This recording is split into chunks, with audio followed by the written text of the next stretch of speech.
Welcome to The Next Journey, the adventure travel podcast with me, Andrew St. Pierre White. I'm a prisoner of this hill. Just before I left on my first overland expedition through Australia, which was the Canning Stock Route, which was July this year, I did a quick calculation on a calculator on my computer, and I worked out that I have been driving off-road vehicles for 35 years. And that doesn't include the time that I drove with my father through bits of Africa, from the time I got my own vehicle and started doing it myself. And of course, those of you who know my work will know my first vehicle, my first love, was a Range Rover Classic. And I've often said if I'd bought a vehicle that was Japanese, maybe a Toyota Hilux, my life would have been made a lot easier and a lot less interesting. And I don't think I would have had the passion for it that I do now had I driven a less interesting vehicle. And I call them less interesting because, well, we all know that Land Rovers, particularly the early ones, I don't think this is the case anymore, but lots and lots of character and great performers in so many ways. And that's what I was kind of born with, because my father had one, and that was my start in this industry. But Toyota came along. I got my first vehicle in 1982 and only started doing this kind of thing professionally in about 1994-5. My website was launched in 1996. And in 1998, Toyota South Africa contacted me and offered me a long-term loan vehicle. I'd become reasonably well known in South Africa for my work, and I'd published some books, and I was starting to do regular magazine articles.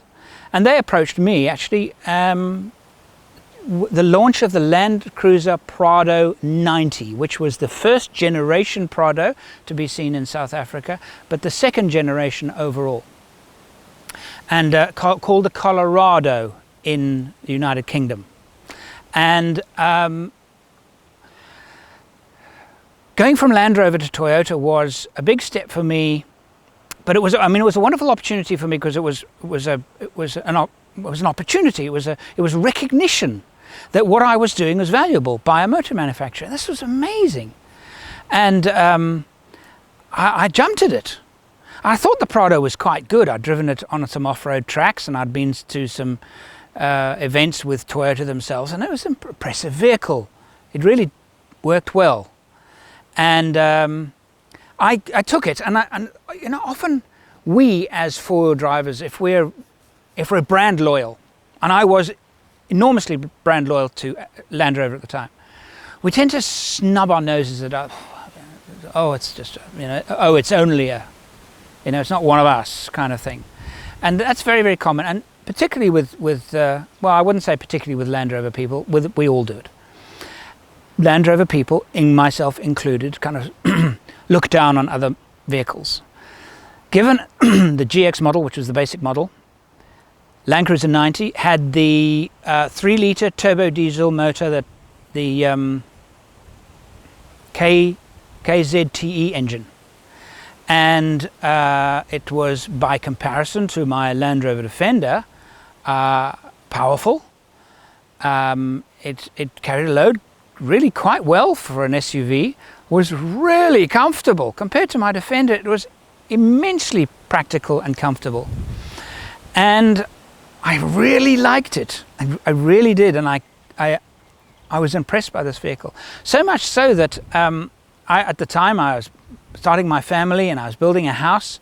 I thought, I'm going to invest in this full time. I'm actually going to sell my Land Rover, and I did. And so my relationship with Toyota began then.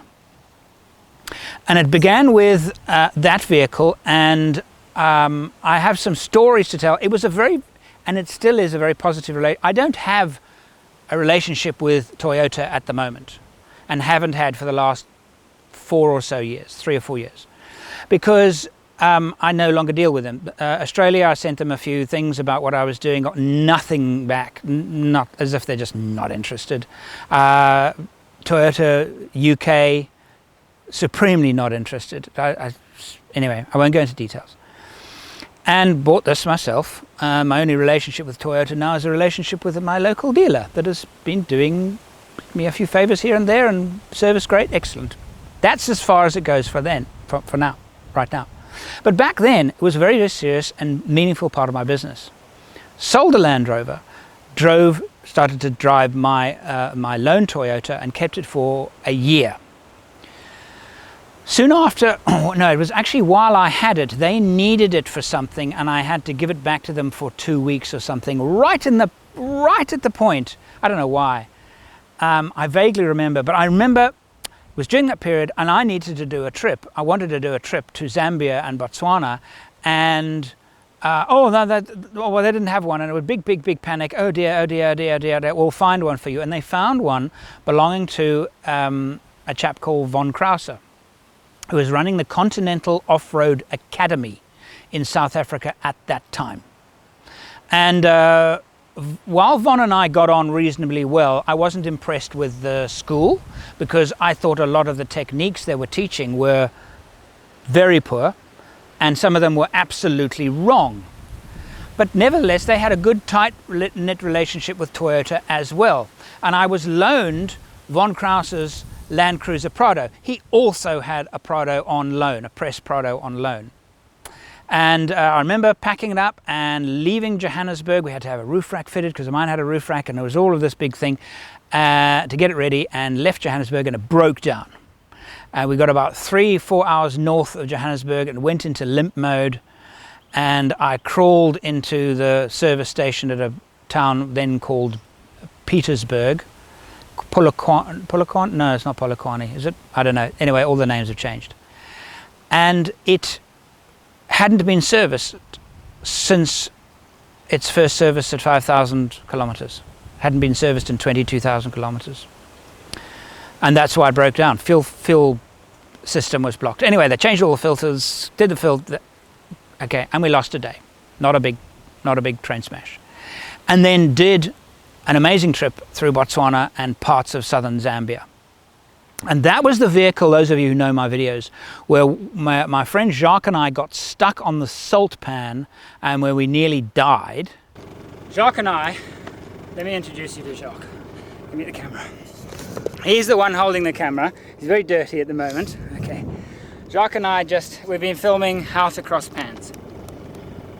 And we did something very stupid. We decided to try and get to a place called Kakonya Island. It's in that way, I'll show you now. We didn't make it. We got stuck. Well, let's put it this way. We got so badly stuck, I just didn't even film it. It was one of the few times I've been off-road where I've been scared for my life, and I've had to be very, very cool-headed about. We got stuck. It was incredibly hot. We were miles from anywhere. We were seriously bogged down on a salt pan. It was our last day. We only had 15 liters of water in the vehicle left because it was our last day. We were actually on our way home. We hadn't replenished our water because we didn't think anyway, long story short, we got away with it through skillful and very purposeful, methodical process of getting ourselves out of trouble, which we did. It is 50 plus out there. I am nearly dead from exhaustion. It's taken us about an hour and a half to get out. We were lucky. And we discovered at that time that also that the vehicle had been driven through a lot of very tall grass, and grass had collected in the radiator, which we hadn't noticed until the vehicle was working very, very hard on the muddy surface of the salt flat, because the temperature just screamed up. And we realized that it looked okay, but between the air conditioning evaporator rather, and the car's own vehicle engine cooling radiator, there was just massive grass, so we had to try and clean that out. And we had an amazing trip. When I got back, I was given my Prado back, which was well looked after. And then something happened that was quite interesting. I was at a place called Stony Ridge Off-Road Academy, and my good mate John Rich is one of the best, well, certainly the best off-road instructor I've ever worked with. And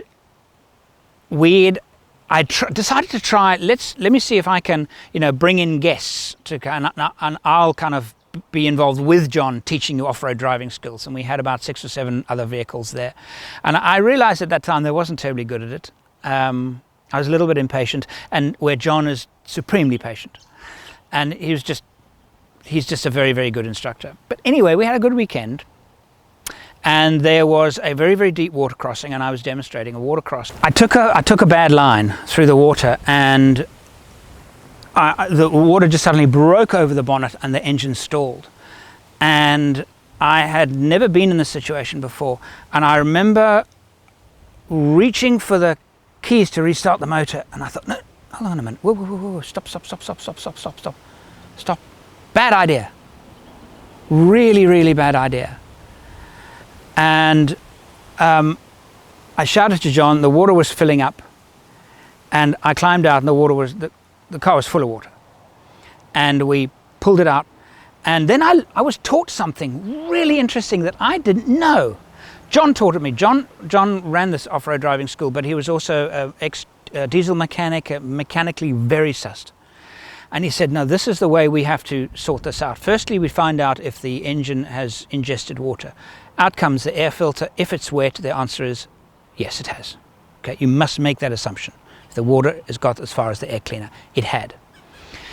We then jacked up one back wheel, put it in 5th gear, rotated that wheel with our hands after removing the glow plugs.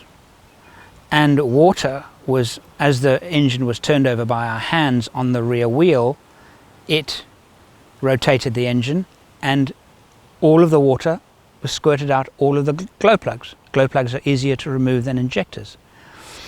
And we made sure that it was clear.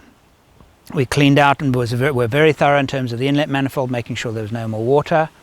And with the air cleaner out to dry, we started the engine, and it started first tick. And I was taught that by John.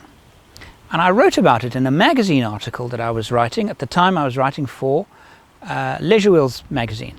And there's more about Leisure Wheels magazine in my story about my relationship with Mitsubishi. And I wrote about it. And I also wrote about it in my own newsletter. I had what's known as the 4x Forum, which was my website, which later became 4x Overland or 4X Overland. I wrote about it, and my mate at Toyota, he was the guy that actually, at Toyota marketing, he ran Toyota marketing at that time, by the name of Roger Houghton. And he was my boss at Toyota, as it were, and at one of the Toyota functions, he said, I read that article, so you drowned my vehicle, eh? And I must say, looking at it, I was very, yes, I'm terribly sorry. And he said, no. You don't need to apologize. It was a fantastic article. What a great article that was. Really? I really thought I was in trouble. No, the opposite. And that kind of cemented my relationship with Toyota, because from then we were publishing a Trails book, and we did a version for Toyota South Africa, and we printed 5,000 of them. And we also did the launch of the Land Cruiser 100. I went on the actual press launch, and I drove with a rally driver called Opi Reinecker, and he was the kind of Toyota's host. Every vehicle on a typical press fleet, you'll go out and you'll have somebody, normally 2 journos, and then a third person that'll be a representative from the manufacturer with you in the vehicle. That is normal and quite common. And this was Opi Reinecker, the rally driver, and he taught me about left foot braking, not off-road. I'd been doing left foot braking off-road for a while, but he taught me about left foot braking on tar road driving. That was really interesting. And we had a fantastic day. And we published a book for Toyota in part of their big press release. And I don't remember how many were printed, but it was several thousand, of a book which was a combination of the Trails book that Gun and I co-wrote and my 4x4 guidebook. And we kind of combined the two, took out all of the photographs that weren't Toyotas, and compiled this book for them. And so that was a commission. And it's a lovely book if you're a Toyota fan. And of course had the press pictures of the Land Cruiser 100. Then they called it the VX. It was the 4.2 multi-valve diesel engine in what they called the VX, and they also had the V8, but that actually only came a little later. And they had the 105, which had the 4.2 normally aspirated 2-valve per cylinder engine that we know, the 1HZ, that I know very, very well. And those vehicles were launched at that time. Then Roger Houghton left, and my relationship with Toyota was never quite as strong as again. There were a number of different people that took over from him. I think I can think of 3, and none of them lasted more than about a year and a half, 2 years. And when the Troop Carrier was launched in South Africa was 2011. Up to that point, they had not sold them in South Africa at all. And I basically had done this with the 76, because let's rewind just a little bit here. The Land Cruisers that I had purchased, because of our relationship, I thought, let me buy a Land Cruiser for myself, because this relationship is very solid. I like the trucks, I like the vehicles. They're certainly good performers. Let me go the whole hog and actually let go of Land Rovers and go Toyotas. And that was, I suppose, the main reason why I moved from Land Rover Toyota. It was to Toyota. It was a financial one. It was an economic business one.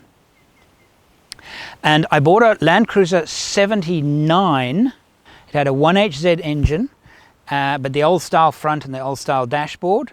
And it was and I bought a pickup, 2-door pickup.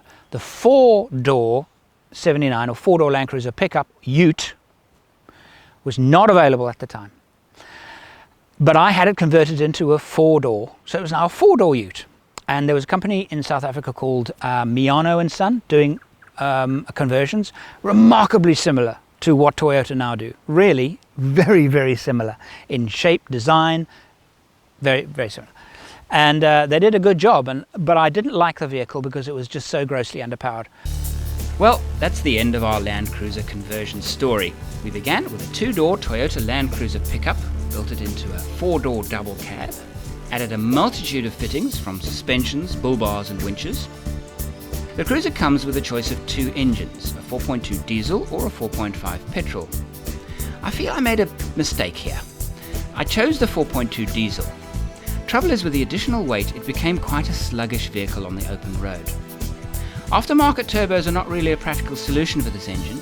In any way, turbo modification increases fuel consumption to that of the petrol, so why not buy the petrol in the first place? And didn't keep it for particularly long. Once I sold that, I then got a, you see, I was lucky.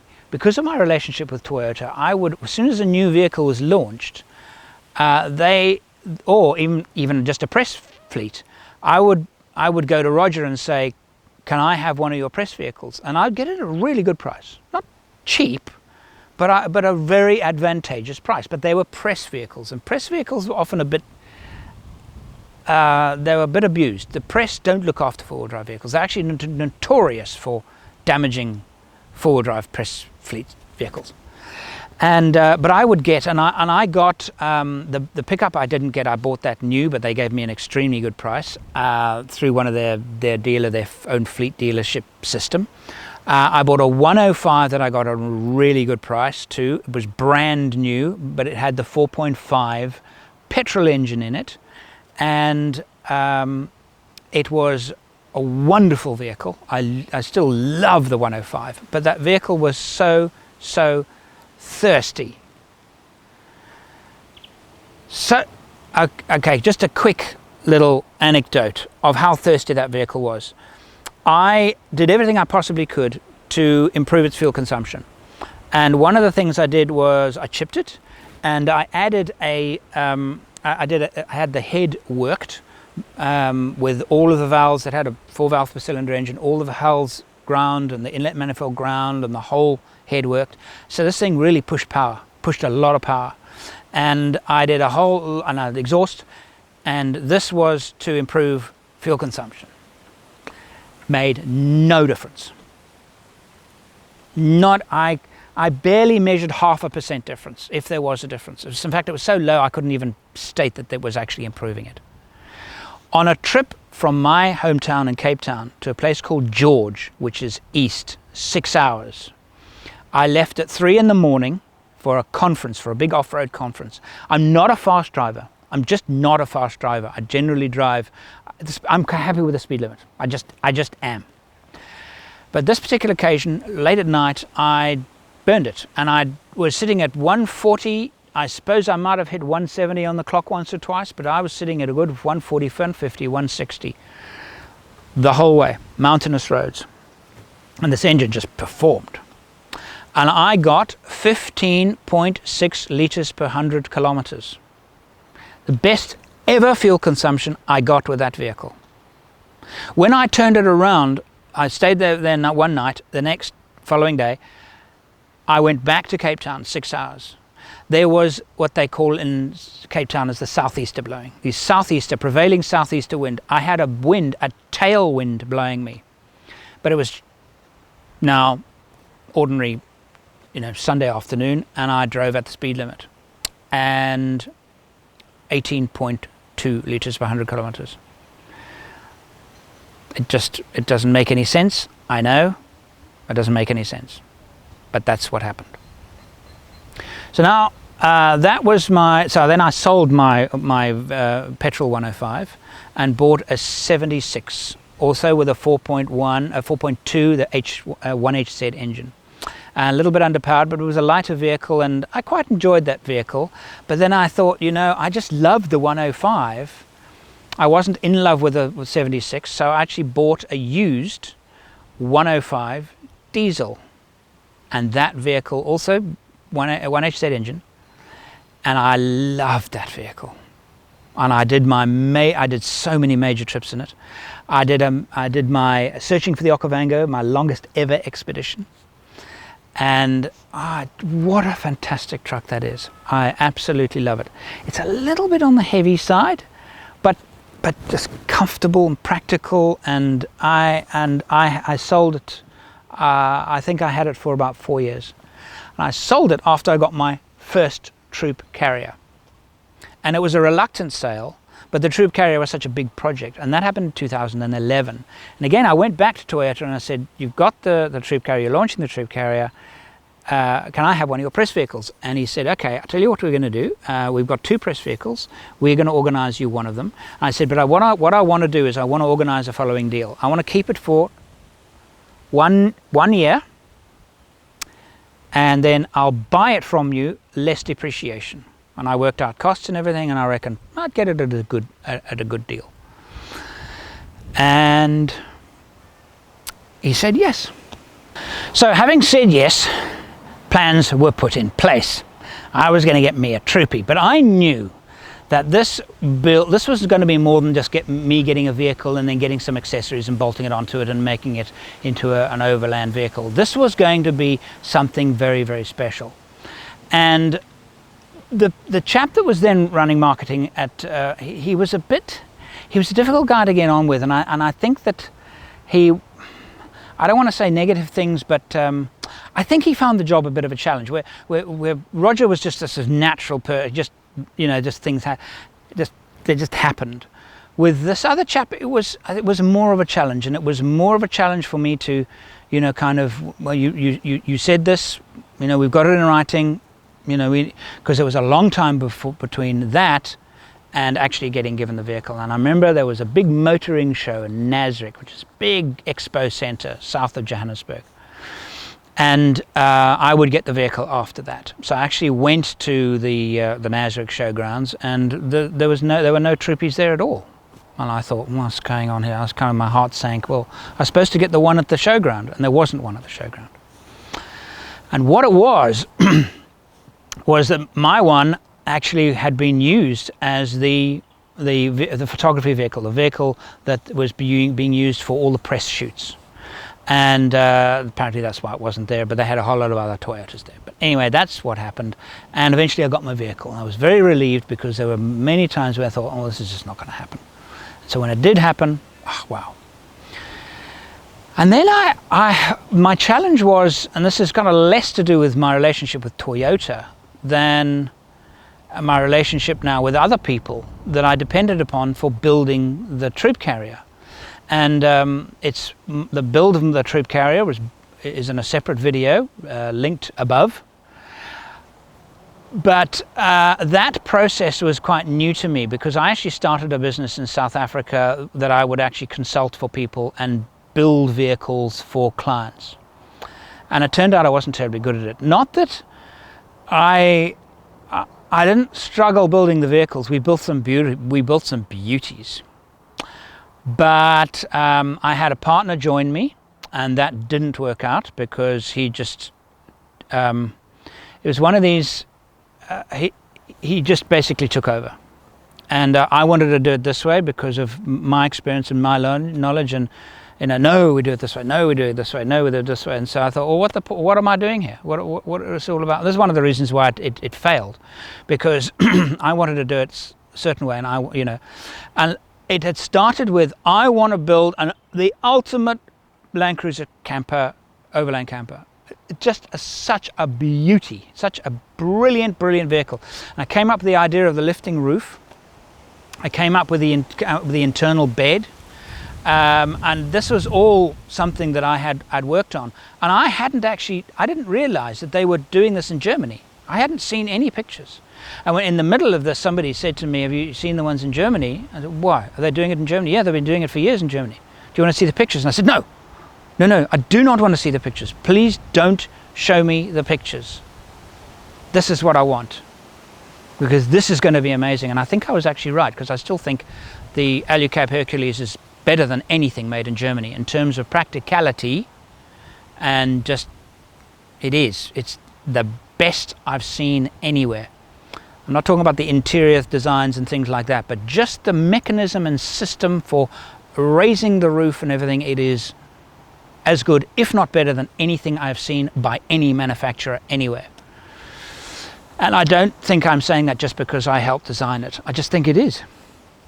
Anyway, and my idea was to have this incredible truck, and my business partner, no, we'll do this, I can do this, we can do this, we'll do it much better, I'll do it much better, I'll do it this much better, I'll do it this much better.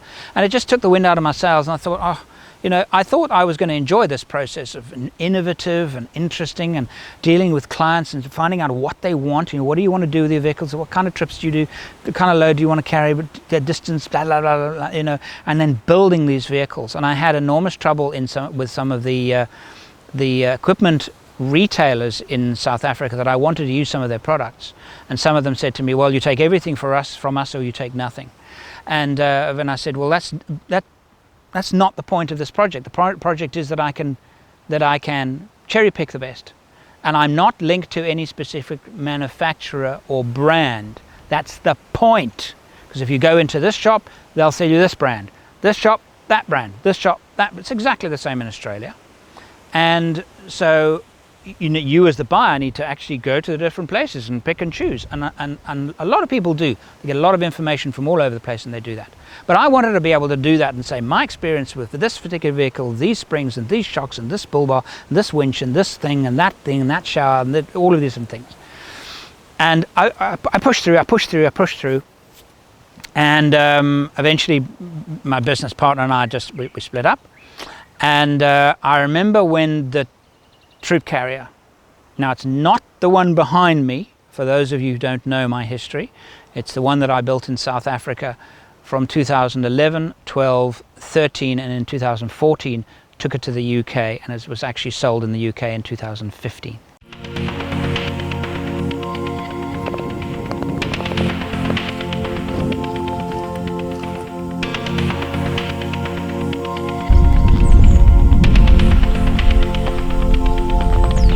Walking outside this morning into the snow, that vehicle, I remember with great pride and joy.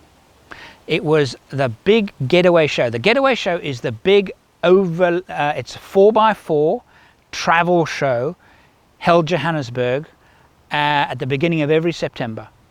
And my vehicle was going to be on show. I had partnered up with a big camping retail company, and my vehicle was going to be on show. And I remember, and it was the first one of its kind.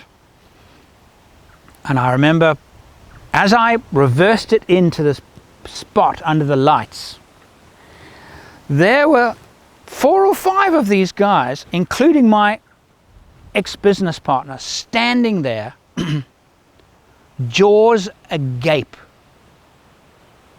They couldn't believe what they were looking at. And I thought, yeah, you know, you're so prideful. Everything, you know, you're like this.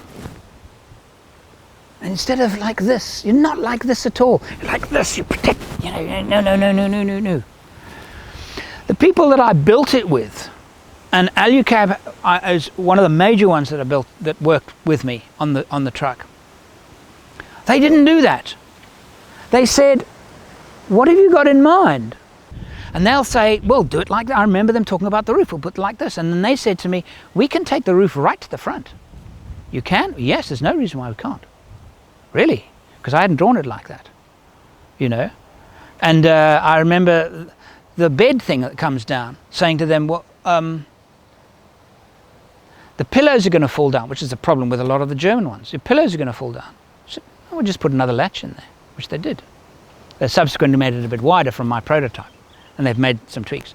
But that's, and I tell you, when I looked at those people and I shook their hands as if it was nothing between us, you know, and they shook my hand and turned around and walked off. And I remember looking at the look on their faces. They could not believe it. This vehicle was gorgeous. I was told by 3 individual people at the show that this was the most impressive vehicle on show.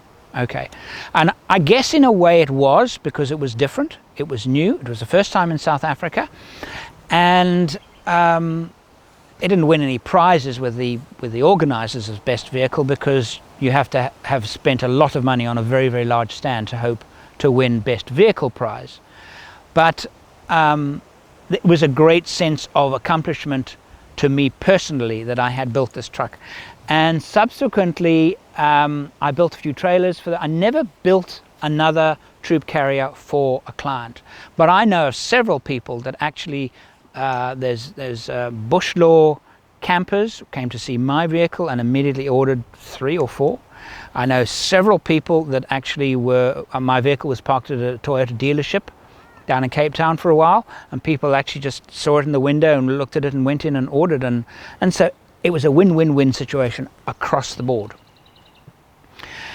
Until, of course, now, as I said earlier, I don't talk to Toyota at all. I have no relationship with them at all, even the people in South Africa. I have to mention, though, that the final bit of the relationship in South Africa was finally closed when they, after not 1 year, but 3 years, they were changing people and this and can you keep it for another year? Sure, I can keep it for another year. I don't have to pay for it for another year, and the depreciation, I've still got full use of it. And I'd done the conversion and everything.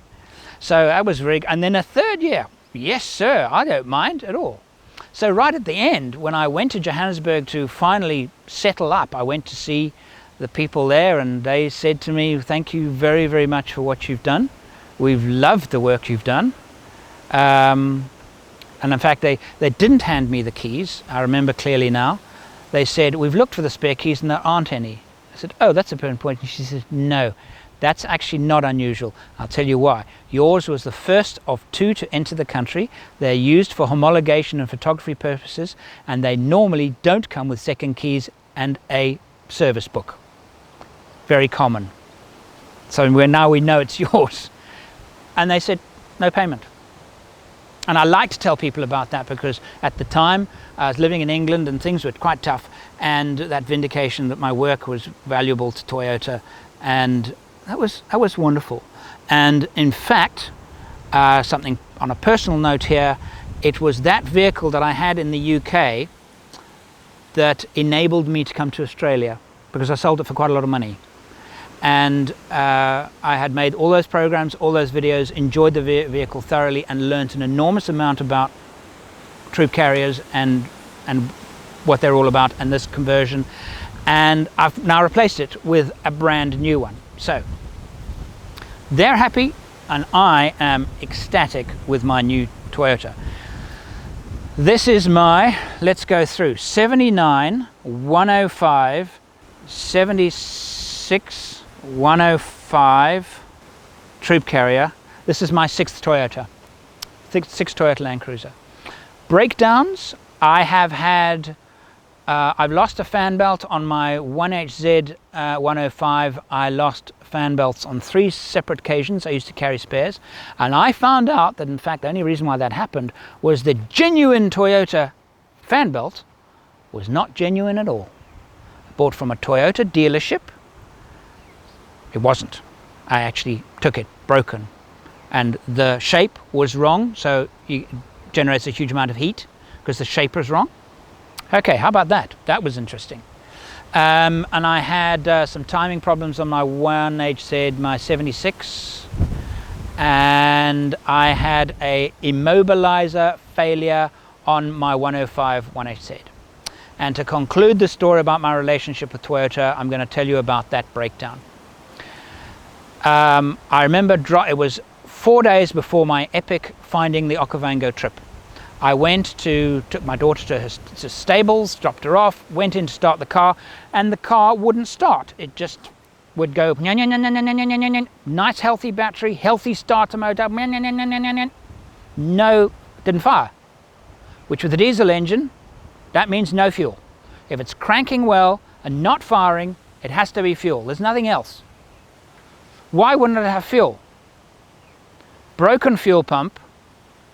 Why would they don't break? I mean, 1HZ oil fuel pumps, mechanical fuel pump, they're so reliable, these things, they really go on forever. Immobilizer. Clicked the immobilizer on, off, and eventually got it to start. Went back home, wouldn't start again. Playing. Next day, tried to get it, got it to start. Drove it to the my local Toyota dealership. Stopped it there, called the mechanic over and said, okay, is that an immobilizer? He said, yes, Mr. White, it's an immobilizer.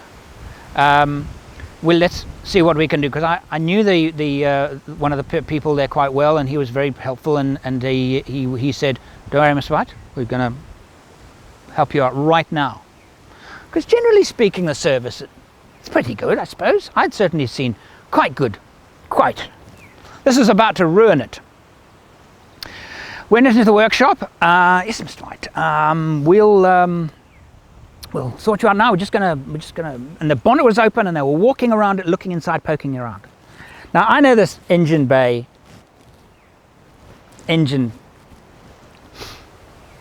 What are you looking for? ECU plug. I said, I beg your pardon. We're looking for the ECU plug so we can put in the diagnostics. Yeah, but it's a 1HZ. Yes, Mr. White, don't worry, you sit there. And now they're starting to be condescending.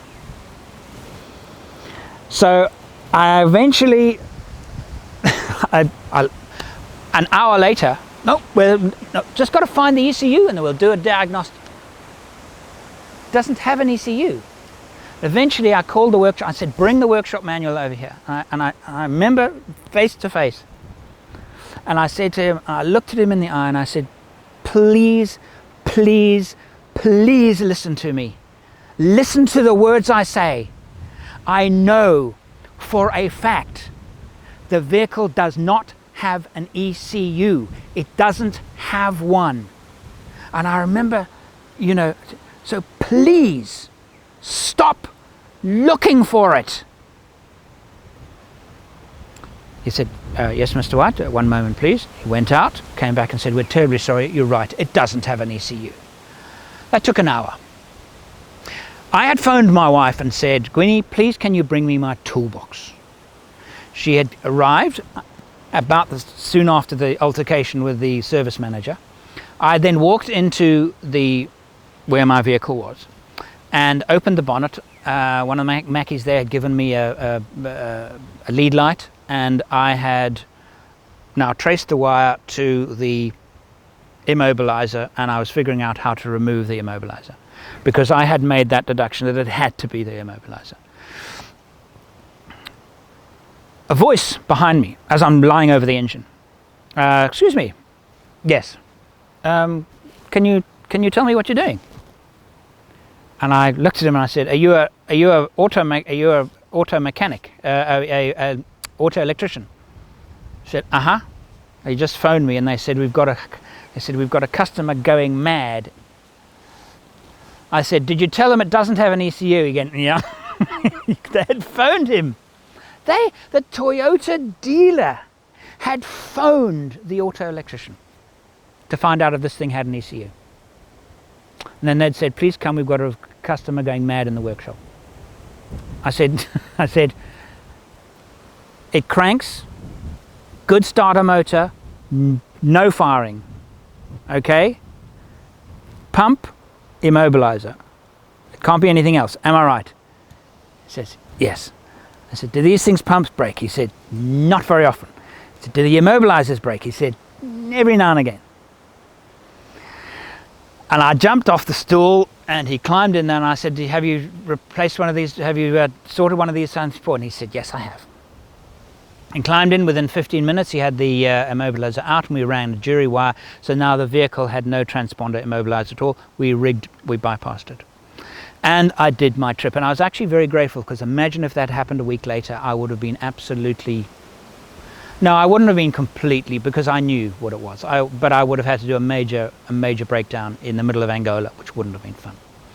So that's my relationship with Toyota, and I thank you for watching. I hope it hasn't been a little bit too long-winded, but I still very much a Land Cruiser man, not necessarily a Toyota. They make good cars, but I think the Land Cruisers are special, and I particularly like the fact that Toyota are making vehicles suitable for proper rugged off-road extended travel overland trips, and not a lot of manufacturers are still doing that, and for that I'm very grateful.